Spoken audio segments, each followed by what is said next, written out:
సుగుణ పార్థివ దేహం ఇంటి ఎదురుగా పడుకోబెట్టింది. అక్కడి నుండి కొంత దూరాన నిలబడి మౌనంగా ఆమె వైపే చూస్తున్నాడు పురుషోత్తం. కన్నుల్లో నీరు గడ్డకట్టుకుపోయినట్టుగా కనీసం రెప్ప కూడా వేయడం లేదతను. 7 సంవత్సరాలున్న మాలిక సుగుణ శవం మీద పడి బోరున విలపిస్తుంటే ఆమె పక్కనే కూర్చున్న నందిని అక్క ఏడవడం చూసి భయపడుతూ సుగుణ చెయ్యి పట్టుకొని లేపడానికి ప్రయత్నిస్తుంది. ఆ ఇద్దరు ఆడపిల్లను చూస్తుంటే అక్కడున్న ప్రతి ఒక్కరి గుండె శోకంతో నిండిపోయింది. బాధపడకు పురుషోత్తం, పోయేవారిని మనం ఆపలేం, ఉన్నవాళ్ళని జాగ్రత్తగా చూసుకో అని అంటాడు ఆ నియోజకవర్గం ఎమ్మెల్యే. బిజినెస్ అప్పుడే లాభం మార్గాల్లో దూసుకుపోవడంతో బయట చాలామంది పెద్ద పెద్ద వాళ్ళతో మంచి సంబంధాలు ఏర్పడ్డాయి పురుషోత్తంకి. పురుషోత్తం ఏమీ మాట్లాడకుండా కన్నులను చిన్నవి చేసుకుంటూ ఆయన వైపు చూస్తాడు. ఊరుకో, నాకు తెలుసు సుగుణంటే నీకెంత ఇష్టమో, అయినా మర్చిపోక తప్పదు. ఇంతకు ఎలా జరిగింది అని ఓదార్చుతాడు. ఆ ప్రశ్నతో ఒక్కసారిగా అతని కన్నుల నుండి కన్నీరు ప్రవాహంలో ప్రవహించడం మొదలైంది. వస్తున్న ఆ కన్నీటిని తుడుచుకుంటూ, సడన్గా కళ్ళు తిరుగుతున్నాయని చెప్పింది. హాస్పిటల్కి తీసుకెళ్తే ఇప్పుడైతే అంతా నార్మల్గానే ఉంది, రిపోర్ట్స్ వచ్చాక చెప్తాము అన్నారు. అంతే, ఓకే అవుతుందనుకున్నా, కానీ రిపోర్ట్స్తో పాటు నా సుగుణ చావును కూడా మోసుకొస్తాను అనుకోలేదు. టైంకి సరిగ్గా తినకపోవడం, సరిగ్గా నిద్ర లేకపోవడం వల్ల బ్రెయిన్లో ఏవో సెల్స్ చాలా డ్యామేజ్ అయ్యాయంట.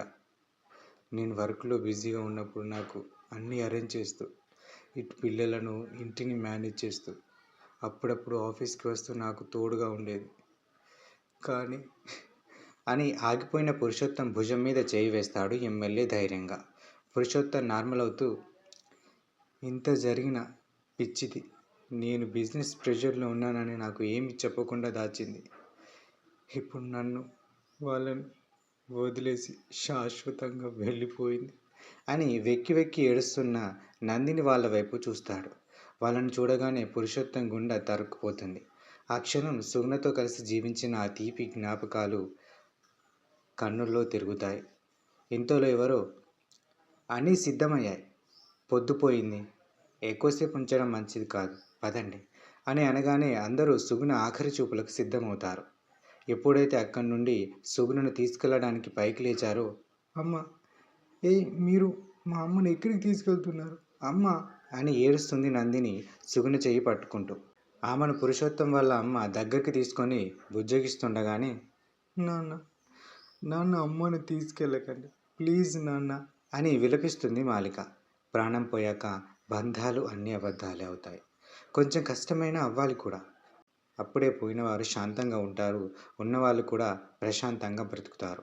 అందుకే మాలిక బాధ్యత కూడా తన అమ్మకు అప్పగించి కనీసం వాళ్ళ వైపు కూడా చూడకుండా మౌనంగా వెళ్ళిపోతాడు పురుషోత్తం. ఆయనతో పాటు వెళ్ళడానికి కాదు, తమ తల్లితో పాటు వెళ్ళడానికి ట్రై చేస్తూ, నాన్నమ్మ నుండి తప్పించుకోవడానికి ప్రయత్నిస్తూ అమ్మా అని బాధగా పిలుస్తుంది మాలిక. ఆ పిలుపుతో ఆ జ్ఞాపకాల నుండి బయటకు వస్తుంది. చుట్టూ చూసిన ఆమెకు కొంతమంది తన వైపే వింతగా చూస్తూ కనిపిస్తారు. ఎందుకంటే ఇప్పుడు ఆమె కన్నుల నుండి కన్నీరు కారుతుంది. అక్కడ మెరుస్తున్న ఎర్రని బల్బు కాంతిలో ఆ కన్నీటి చుక్కలు చాలా స్పష్టంగా కనిపిస్తున్నాయి. సారీ సారీ అని తన కన్నీటిని తుడుచుకొని అక్కడి నుండి వెళ్ళిపోతుంది. ఆ మాలిక అని బిగ్గరగా అరిచింది భవాని. ఆమె అరుపు ఆ గదిలో మరుమ్రోగింది. ఆమెలోని కోపం పగిలిన గాజు ముక్కల్లో కనిపిస్తుంది. అస్తవ్యస్తమైన గది వస్తువుల్లో కూడా కనిపిస్తుంది. జుట్టుని మెలివేసుకుంటూ చెల్లిని కాపాడుకున్నానని సంబరాలు చేసుకుంటున్నావా? చేసుకో. ఆ సంబరాలు చితిమేయకపోతే నా పేరు భవానీ కాదు అని తనలో తానే అనుకుంటూ ఉండగా డోర్ కొట్టిన శబ్దంతో పాటు, మేడం, నేను అనే సుధాకర్ పిలుపు వినిపించగానే, లోపలికి రా అని వెనక్కి తిరుగుతుంది భవాని. లోపలికి వచ్చిన అతను చిందరవందగా పడున్న వస్తువులను, పగిలిన గాజు వస్తువులను చూసి ఒక్క క్షణం అక్కడ ఆగిపోతాడు. అతను అదంతా చూస్తుండగానే, ఏమైంది, స్టేషన్లో ఇప్పుడు ఎలా ఉంది అని అడుగుతుంది గంభీరంగా. అది మేడం, మన వాళ్ళు ఇప్పటికైతే నిజం చెప్పలేదు, కానీ ఇక ముందు చెప్తారేమోనని కొంచెం భయంగా ఉంది అని తడబడతారు.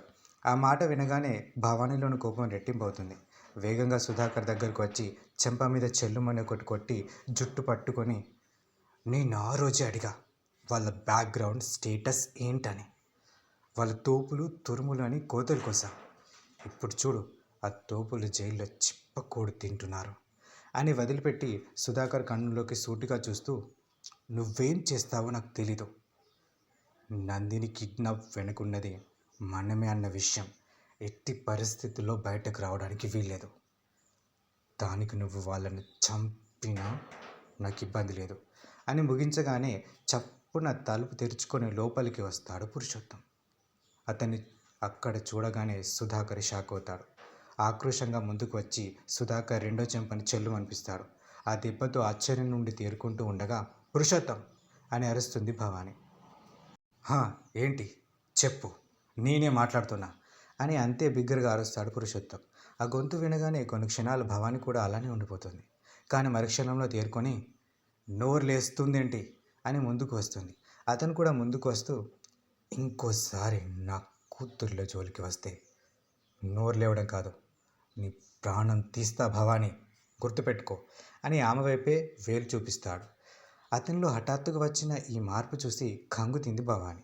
అయినప్పటికీ అసలు తడబడకుండా పక్కపక్క నవ్వుతూ, అప్పో, తండ్రి ప్రేమ పొంగిపోతుందే మాటల్లో, ఈరోజు సూర్యుడు పడమటన ఉదయిస్తాడేమో అని వెటకారంగా అంటుంది. వీళ్ళ మధ్య మాట పెరగడం చూసిన సుధాకర్ అక్కడి నుండి మెల్లగా జారుకుంటాడు. నీలాంటి దిగజారిన వాళ్ళను చూస్తే ఆ సూర్యుడు పడమట దిక్కున ఉదయించడానికి కూడా సిగ్గుపడతాడు అని ఘాటుగా జవాబిస్తాడు పురుషోత్తం.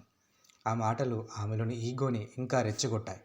ఏయ్ ఆప, అప్పటి నుండి చూస్తున్నా ఓ రెచ్చిపోతున్నా అంటూ అక్కడి నుండి ముందుకు వెళ్ళి, కోపం వస్తున్నా కానీ తాళి కట్టిన భర్తవని ఇంతసేపు ఊరుకున్నా, ఇంకొక మాట ఎక్కువ మాట్లాడితే ఇక్కడే కాల్చిపారేస్తా అని కొంత దూరంలో డ్రాలో ఉన్న గన్ తీసి పురుషోత్తంకి గురి పెడుతుంది భవాని.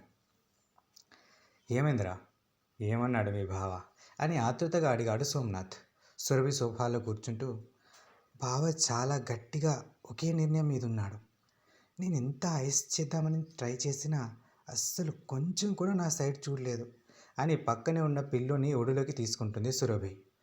వాడు స్ట్రాంగ్గా ఉన్నాడు కాబట్టే తల్లిదండ్రులను కూడా వదిలేసి వెళ్ళిపోయాడు.